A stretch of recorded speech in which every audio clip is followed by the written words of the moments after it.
Neste vídeo eu vou apresentar a carteira de investimentos que eu montei aqui para o canal, para colocar à prova a minha tese de investimentos publicamente aqui no YouTube. Então todo mês eu vou trazer um vídeo aqui no canal mostrando as movimentações, os aportes, os dividendos, as compras e as vendas dos ativos. Então se você quer acompanhar essa carteira junto comigo, não se esquece de se inscrever aqui no canal e também ativar o sininho das notificações. Assim você vai ser notificado sempre que sair um vídeo novo aqui no canal. E antes de começar, eu quero deixar bem claro que isso não é uma recomendação de compra. Se você quiser investir em algum desses ativos, eu sugiro que você faça uma análise detalhada e profunda, para ver se esse ativo se encaixa no seu perfil de investidor, beleza? Então agora vamos lá para a tela do meu computador para mim te apresentar essa carteira. Então essa é a carteira de investimentos. O total investido nessa carteira foi de R$ 9.216,14 e foi alocado 100% em fundos imobiliários. Então, por enquanto, não temos ações e também nem ETFs nessa carteira. E eu comecei investindo em fundos imobiliários por dois principais motivos. Primeiro, que os fundos imobiliários estão baratos, então eu quis aproveitar e comprar agora. E segundo, que eles pagam dividendos mensais. Então talvez eu não consiga fazer aportes todos os meses nessa carteira. E os meses que eu não fizer aporte, eu vou ter os dividendos para estar reinvestindo e comprando novos ativos.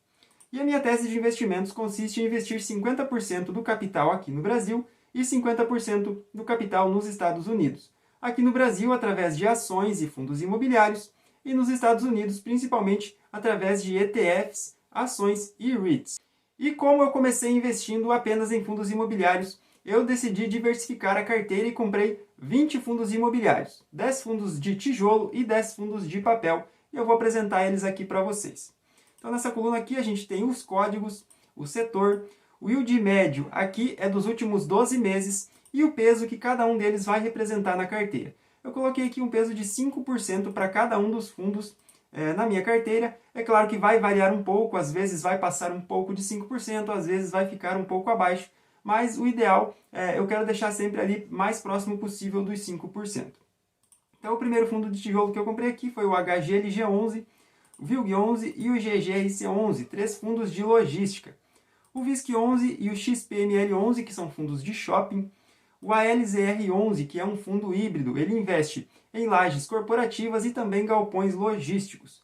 O HGRU e o RVBA11, que são fundos de renda urbana. RZTR e o BTAL11, que são fundos do agronegócio. O RZTR11 investe em propriedades rurais e o BTAL11 investe mais na logística do agronegócio. Já em fundos de papel, também comprei aqui 10 fundos, o MCCI11, CVBI11, RBRR11, VGIP11, VGIA11, que é um FIAGRO, mas também não deixa de ser um fundo de papel, só que ele investe no setor do agronegócio. O HCTR11, o RPR11, ABIT11, IRDM11 e o UJP11. Então esses são os 20 fundos imobiliários aí da minha carteira. A média do yield dos fundos de tijolo ficou em 0,84% e dos fundos de papel em 1,3%, caso eles continuem pagando o mesmo yield que pagaram nos últimos 12 meses. E a média da carteira ficou em 1,07%, então um dividend yield acima de 1% e livre de imposto de renda. Nesta outra parte da planilha é onde vai ser colocados os dividendos recebidos. Então na primeira coluna eu tenho todos os fundos imobiliários, tenho também aqui o mês de janeiro até o mês de dezembro, e ela já calcula automaticamente quanto eu recebi em dividendos de cada um dos fundos. Eu coloquei aqui alguns valores só para ficar mais fácil a gente observar o gráfico aqui no final da planilha. Outra coisa interessante também dessa planilha é que ela me dá aqui embaixo o dividendo que eu recebi anual de todos os ativos que eu tenho na carteira e também a média mensal, ela calcula de forma automática. Então isso é muito interessante a gente ficar sabendo.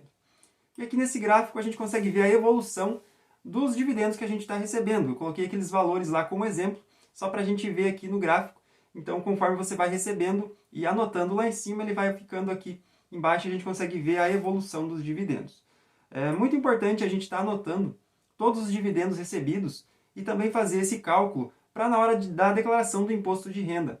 Fica muito mais fácil, você só vai vir aqui, olhar o ativo e quanto você recebeu e fica muito mais fácil para você preencher a declaração do imposto de renda. Eu também cadastrei essa carteira no site statusinvest.com.br. Fica com um layout muito mais fácil para a gente estar acompanhando a evolução dos ativos. Então aqui o total da carteira é de R$ 9.233,06, ela já valorizou um pouco. Eu fiz todas as compras no dia 26 de janeiro, hoje é dia 28, então já tivemos aqui uma pequena valorização. Aqui temos os ativos, então 19 fundos imobiliários e um FIAGRO, totalizando os 20 ativos. E aqui a gente tem todos os fundos aí que eu tenho na carteira nesse gráfico e quanto eles representam aí da carteira. Então a maior posição ficou com o RPR11 com 5,52% e o GGRC11 com a menor posição com 4,40%. E eu vou fazer o rebalanceamento dessa carteira para sempre deixar o mais próximo possível cada ativo com aqueles 5% que eu coloquei como meta para cada um deles. Então se eu fosse fazer um investimento ou reinvestir os dividendos, hoje eu compraria aqui cotas do GGRC11, que está com 4,4%, ou também do VGIP11, do VISC11, do MCCI11, sempre naqueles fundos ou ativos que estão mais para trás daquela porcentagem ideal. Assim eu vou estar comprando sempre o ativo que está mais para trás da minha carteira, ou seja, eu vou estar sempre comprando aquele ativo que se desvalorizou e por isso pagando mais barato. E quando essa carteira tiver outras classes de ativos, vai ser a mesma coisa. Eu vou investir naquela classe de ativos que está mais para trás e nos ativos dentro daquela classe que estão mais para trás daquela porcentagem ideal que eu coloquei como meta no início da carteira. Então esse foi o vídeo de hoje. Deixa aqui nos comentários o que você achou dessa carteira, o que você mudaria, qual fundo você colocaria ou qual fundo você tiraria dessa carteira. Deixa aqui nos comentários, eu quero saber a sua opinião. Muito obrigado por ter assistido e até o próximo vídeo.